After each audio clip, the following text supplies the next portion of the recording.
عبادت کا انسانی زندگی پہ اثر مرتب ہوتا ہے۔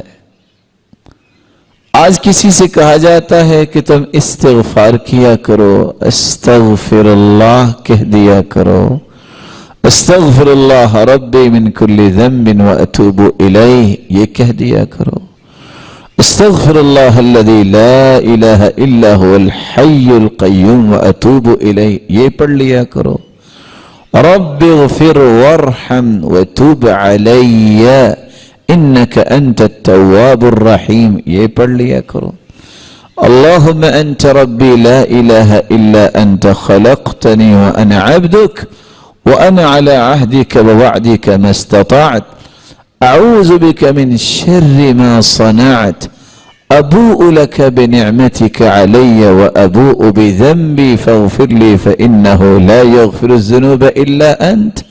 سید الاستغفار پڑھ لو 24 گھنٹے، صبح پڑھ لو اور شام پڑھ لو، 24 گھنٹے کی جنت کی ضمانت بھی مل جائے گی۔ لوگ کہتے ہیں لو ہمارا کھانا گھر میں پورا نہیں ہوتا، یہ مولوی صاحب کہہ رہے ہیں کہ استغفار کرو۔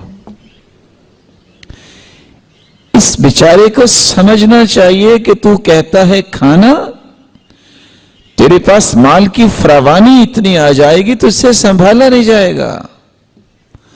یقین تو کرو رب تعالیٰ پہ۔ یہ ٹیڑھی میری 10 انگلیوں پہ یقین کر لیتے ہو، اگر کسی مشین میں آ گئی تو ساری کٹ جائیں گی۔ تمہیں رب پہ یقین نہیں ہے جس نے اتنی کائنات بڑی بنائی ہے، جو کتے اور خنزیر کو رزق دے رہا ہے، جو اس کا نام اپنی زبان پہ لائے گا اللہ اسے محروم کر دے گے؟ یہ کیسے ہو گیا؟ اتنی رب پہ بے اعتمادی ہو تو رب آپ کو عنایات کیا کریں گے؟ اپنے ناقص عقل، کمزور جسم پہ تمہیں اتنا ناز ہے کہ میں یہ کر سکتا ہوں، میں وہ کر سکتا ہوں، تو رب تعالیٰ کی طاقت پہ تمہیں یقین ہی نہیں ہے؟ اتنی بدظنی رب کے بارے میں؟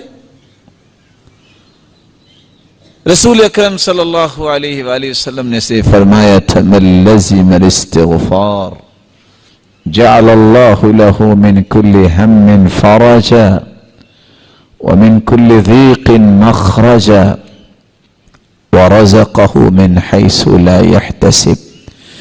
جو کثرت سے استغفار کرتا ہے اللہ اس کے غموں کو خوشیاں بنا دیتا ہے، اس کی تنگیوں کو آسانیاں بنا دیتا ہے، اور اسے وہاں سے عطا کرتا ہے جہاں اس نے کبھی گمان بھی نہیں کیا ہوتا۔ اور قرآن مجید نے حکایت کی ہے نوح علیہ السلام کی کہ جو کہتا ہے میرے پاس تو کھانے کو کچھ نہیں ہے، آپ مجھے کوئی نصیحت کر رہے ہو کہ استغفار کر لو۔ میرے بھائی یہ نصیحت چھوٹی نہیں ہے۔ فَقُلْتُ اسْتَغْفِرُوا رَبَّكُمْ إِنَّهُ كَانَ غَفَّارًا يُرْسِلِ السَّمَاءَ عَلَيْكُمْ مِدْرَارًا وَيُمْدِدْكُمْ بِأَمْوَالٍ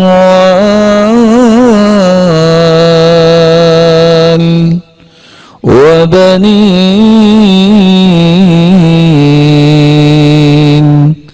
وَيَجْعَلْ لَكُمْ جَنَّاتٍ وَيَجْعَلْ لَكُمْ أَنْهَارًا مَا لَكُمْ لَا تَرْجُونَ لِلَّهِ وَقَارًا وَقَدْ خَلَقَكُمْ أَطْوَارًا۔ استغفار کرو، اللہ ایک تو تمہارے بوجھ ہلکے کرے گا، تم سے صحیح چلا نہیں جاتا کیونکہ گناہوں کے بوجھ ہی بہت ہے، صلاحیت ہے لیکن صحیح کام نہیں ہوتا، گناہوں کے بوجھ ہی بہت ہے، ہلکے پھلکے ہو کے کام کرے تو انسان صحیح کام کرتا ہے نا۔ انہو کان غفارا، اللہ تمہیں گناہوں کے بوجھ سے دور کر دیں گے، معاف کر دیں گے۔ تم یہ کہتے ہو 2-3 مہینے ہو گئے بارش نہیں کراچی میں ہوئی، استغفار ہی کر لو، رب تعالیٰ تمہیں ایسی موسلادھار بارشوں سے نوازیں گے، تم پریشان ہو جاؤ کہ یہ کیا ہو گیا۔ اللہ تعالیٰ کی اتنی رحمت جلدی نازل ہوگی۔ وَيُمْدِدْكُمْ بِأَمْوَالٍ، چند پیسوں کی، چند روپوں کی ضرورت سے پریشان ہو، استغفار کرو، رب تعالیٰ تمہیں فراوانی عطا کر دیں گے۔ وَبَنِينَ، بے اولاد ہو تو اس کا مطلب یہ تو نہیں ہے کہ فلاں جگہ پہ جا کے فلاں قبر کو چاٹنے لگ جاؤ، استغفار کر لو، اللہ تعالیٰ اولاد دے دیں گے۔ یعنی میں اور آپ اور دنیا کا کوئی فرد بات کرے تو وہ تو جھوٹ نہیں ہو سکتا، تو اللہ تعالیٰ کی کلام میں نعوذ باللہ کوئی جھوٹ ہے؟ اللہ کے وعدے سچے نہیں ہیں؟ یہ کیسے ہو سکتا ہے؟ اللہ سے بڑھ کے کون بات میں سچا ہو سکتا ہے؟ اللہ پہ یقین کرنا چاہیے، وہ دیتا ہے۔ وَيَجْعَلْ لَكُمْ جَنَّاتٍ وَيَجْعَلْ لَكُمْ أَنْهَارًا۔ آپ بھی ماشاءاللہ میرے لیے تو بہت محترم ہے۔ آپ میں سے کوئی ہے جس نے کبھی سارے پھل اپنے گھر میں لا کے سارے ایک دن میں کھائے ہوں؟ جتنے پھل ہیں، ایسا ہوا کبھی؟ بلکہ اگر کوئی بازار منڈی میں جاتا ہے تو جب ہاتھ رکھتا ہے نا تو آگے سے آواز آتی ہے نا کہ اس کا یہ ریٹ ہے، کہتا ہے توبہ توبہ، اتنی مہنگائی۔ اللہ فرماتے ہیں تم استغفار کرو، تمہیں منڈی جانے کی کیا ضرورت ہے، میں تمہیں باغات کا ہی مالک بنا دوں گا۔ کیا لینے جانا اپنی منڈی؟ اپنے باغ میں جاؤ۔ وَيَجْعَلْ لَكُمْ أَنْهَارًا، دنیا ڈرا رہی ہے بس 7 سال کے بعد ایک ایک قطرے سے رو گئے۔ پلاننگ کرنی چاہیے، اللہ تعالیٰ ہمت توفیق دے مسلمانوں کو، یہ ڈیم بنائے، ضرورت ہے۔ لیکن اللہ تعالیٰ کی رحمت سے اتنا مایوس قوم کو کر دینا کہ ہر بندہ سوچنے لگ جاتا ہے کہ بس 6 مہینے 29 دن کے بعد میں نے سجدے میں پڑ جانا کیونکہ موت آ جانی، پانی تو ملنا نہیں ہے۔ یہ بھی کوئی طریقہ ہے قوم کی اصلاح کا؟ قوم کو یہ کہو کہ آپ یہ کام کرو، پیسہ نکالو، یہ ساری ضرورت ہے، لیکن یہ کہہ دینا کہ تمہیں موت ہی آ جائے گی۔ آپ نے کبھی دنیا میں نیوز پڑھی ہے کہ آج وہاں جو ہے وہ 1.5 لاکھ بندہ جو پانی نہیں ملا تو مر گیا ہے؟ مایوسی میں دھکیلنا یہ بہت بڑا جرم ہے۔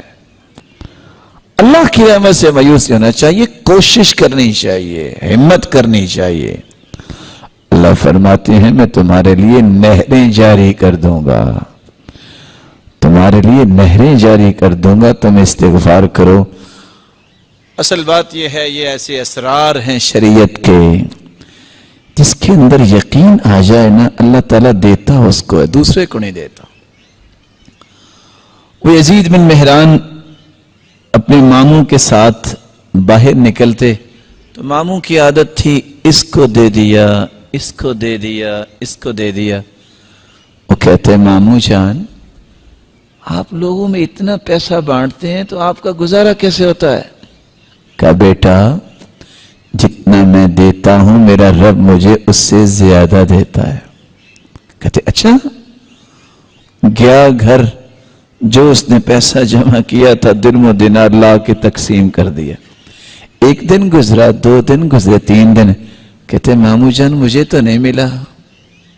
کہتے ہیں بیٹا اللہ کو آزمایا نہیں کرتے، اللہ آزمانے کی چیز نہیں، اللہ پہ یقین کرتے ہیں۔